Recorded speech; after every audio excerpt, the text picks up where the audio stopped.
Hello বন্ধুরা, কেমন আছো তোমরা সবাই? আশা করি তোমরা সবাই দারুণ আছো। আজকে আমরা যে তথ্যটি শেয়ার করব সেটা শুনে তুমি রীতিমতো অবাক হয়ে যাবে। আজকে আমরা জানাবো ভারতের সবচেয়ে ধনী ব্যক্তিদের সম্পর্কে। বর্তমানে ভারতের সবচেয়ে ধনী ব্যক্তি হচ্ছেন, হ্যাঁ তুমি ঠিকই ধরেছো, মুকেশ আম্বানি, যার সম্পত্তির পরিমাণ প্রায় $110 বিলিয়ন।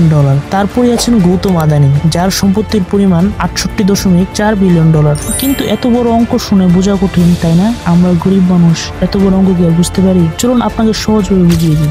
ধরা যাক মুকেশ আম্বানির কাছে $110 বিলিয়ন বদলে 11 লক্ষ টাকা আছে। তাহলে গৌতম আদানি হবেন 6,84,000 টাকার মালিক। এবার আসা যাক আমাদের প্রিয় ক্রিকেটারদের কাছে। প্রথমে আসি সচিন টেন্ডুলকার, তাহলে তিনি হবেন মাত্র 1700 টাকার মালিক। আর বিরাট কোহলি, তার মালিকানা মাত্র 1520 টাকা। আর MS ধোনি মাত্র 1320 টাকা। কি শুনলে অবাক লাগলো তো? তাহলে ভাবো মুকেশ আম্বানির কাছে আসলে কত টাকা আছে। একজন ক্রিকেটারের গোটা ক্যারিয়ারের আয় তার সামনে অনেকটাই ছোট। তাই এমন আরো চমকপ্রদ আর মজাদার তথ্য জানতে এখনই আমাদের চ্যানেলটি সাবস্ক্রাইব করে ফেলো এবং আমাদের পরিবারের সদস্য হয়ে যাও।